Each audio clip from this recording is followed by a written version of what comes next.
Hello विद्यार्थी मित्रों, मैं आप सभी का बहुत आभारी हूँ। आप यहाँ उपस्थित हैं और मुझे आपसे आरोग्य के विषय में बात करने का थोड़ा समय मिलता है। आपसे इस बात के लिए क्षमा चाहता हूँ कि बहुत अच्छे से मराठी भाषा नहीं बोल पाता, इसलिए हिंदी मराठी मिलाकर बात करूँगा। मेरी बात आपको ठीक से समझ में आएगी, ऐसा मेरा विश्वास है। हम सब अपने भारत में रहने वाले नागरिक आज अपने जीवन में बहुत ज्यादा दुखी हैं, तो अपने आरोग्य के लिए, अपनी चिकित्सा के लिए। संपूर्ण भारत देश में 110 कोटि नागरिक रहते हैं। हमारा भारत की जो लोक संख्या है वो 110 कोटि की है। इस 110 कोटि की लोक संख्या में सबसे जास्ती लोक संख्या शेतकरी नागरिकों की है, काश्तकार। 77 कोटि शेतकरी नागरिक इस देश में और बाकी लगभग 30 से 33 कोटि नागरिक शहर में रहते हैं।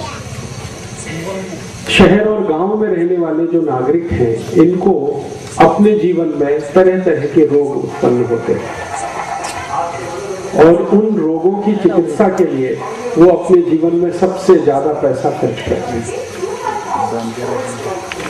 हमारे अपने जीवन के जो रोग हैं, जिनकी चिकित्सा में हम पैसा खर्च करते हैं, मैं उसके बारे में एक बार भारत सरकार को एक पत्र लिखा था। भारत सरकार का आरोग्य खाता है, उसके एक मंत्री हैं, आरोग्य मंत्री भारत देश के। उनको मैंने प्रश्न पूछा कि 110 कोटि भारतीय नागरिक हैं, इसमें कितने कोटि नागरिक स्वस्थ हैं? तो उन्होंने कहा कि स्वस्थ नागरिक भारत में अभी नहीं है, जास्ती से जास्ती नागरिक अस्वस्थ हैं, रोग है उनको। तो क्या क्या रोग है? तो उन्होंने बताया कि लगभग भारत में 10 कोटि नागरिक हैं जिनको डायबिटीज माने मधुमेह, शक्कर का रोग।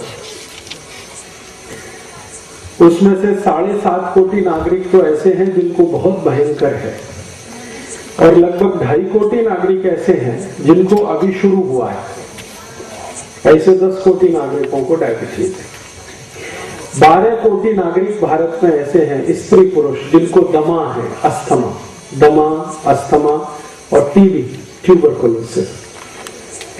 फिर लगभग भारत में 10-12 कोटि नागरिक ऐसे हैं जिनको संधिवात है, घुटने का दर्द है, कमर का दर्द है, कंधे का दर्द है, संधिवात से परेशान।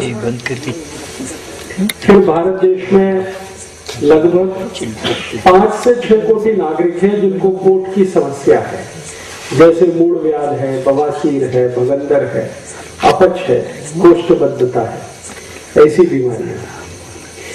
लगभग 10 से 12 कोटि नागरिकों को आंखों के रोग हैं,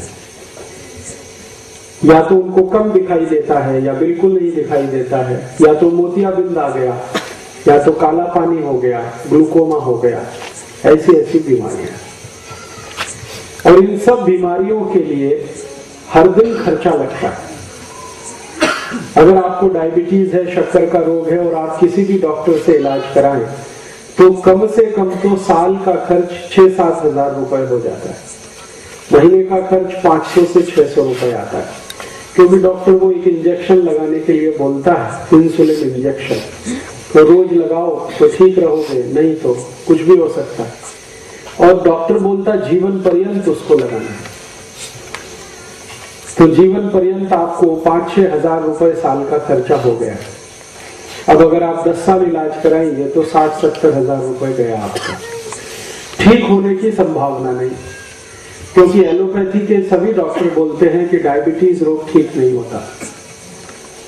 ऐसे ही दमा है, अस्थमा है, उसके बारे में सभी डॉक्टर बोलते हैं कि ये बीमारी ऐसी है जो दम निकलने के बाद ही जाती है। माने आपकी मृत्यु हो जाए तो बीमारी ठीक हो जाती है, ऐसा डॉक्टर बोलते हैं दमा के बारे में। और दमा का इलाज अगर कोई एक व्यक्ति कराए एलोपैथी में तो महीने का खर्च कम से कम 700-800 रुपए आता है, साल का खर्च 10,000 रुपए तक आ जाता है। फिर भी ठीक होने की कुछ गारंटी नहीं। ऐसी मूल व्याध है, बवासीर है, भगंदर है, इसके बारे में वो कहते हैं ऑपरेशन कराओ, लेकिन ऑपरेशन के बाद फिर हो जाता है, फिर ऑपरेशन कराओ, फिर हो जाता है, और एक ऑपरेशन में 15-20 हजार रुपए खर्च हो जाता है। तो एक व्यक्ति को जिंदगी में 3-4 बार कराना पड़ा तो उसका 70-80 हजार रुपए गए।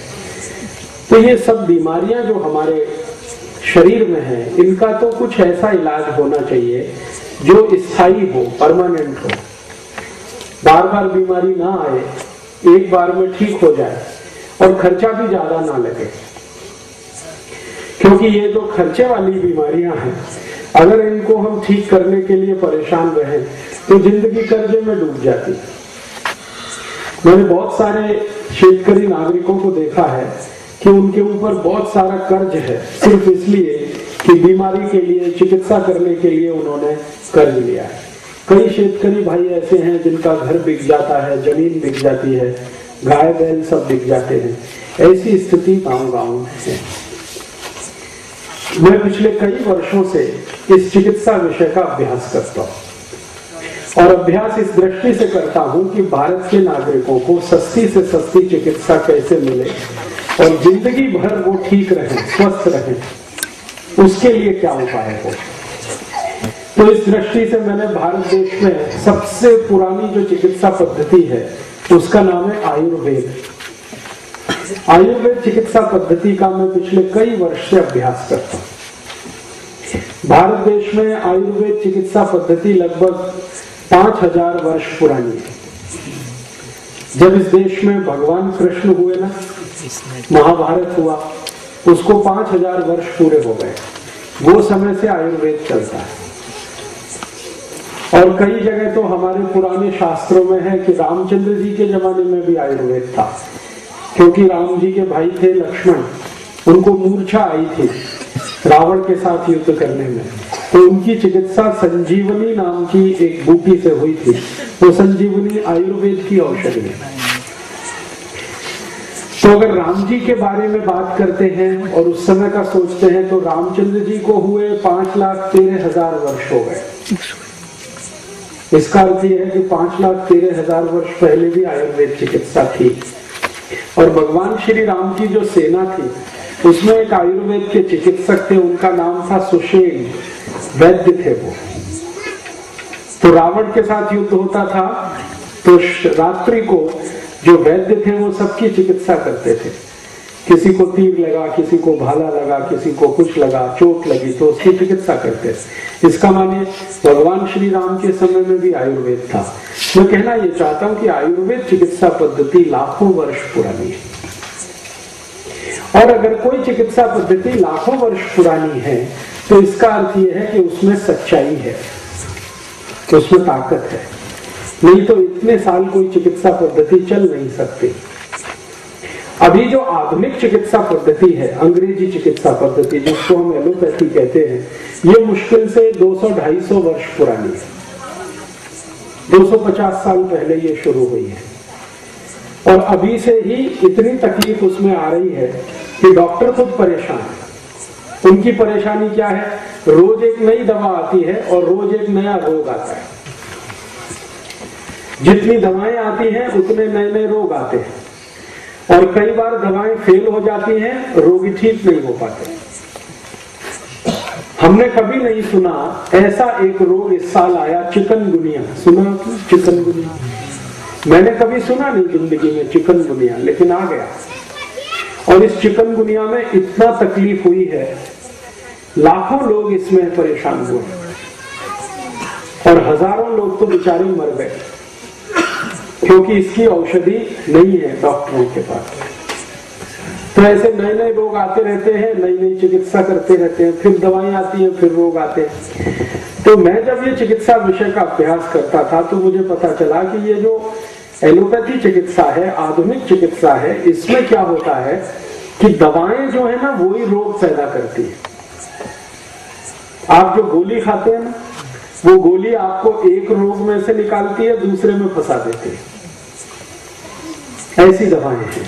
जैसे आपका रक्त दबाव जास्ती है, माने ब्लड प्रेशर हाई है, बीपी, उसकी आप गोली खाओगे और लगातार खाओगे तो थोड़े दिन में आपको हृदय घात हो जाएगा, हार्ट अटैक आ जाएगा। क्योंकि उसकी जो गोली आप खा रहे हो उस गोली की विशेषता है कि वो हृदय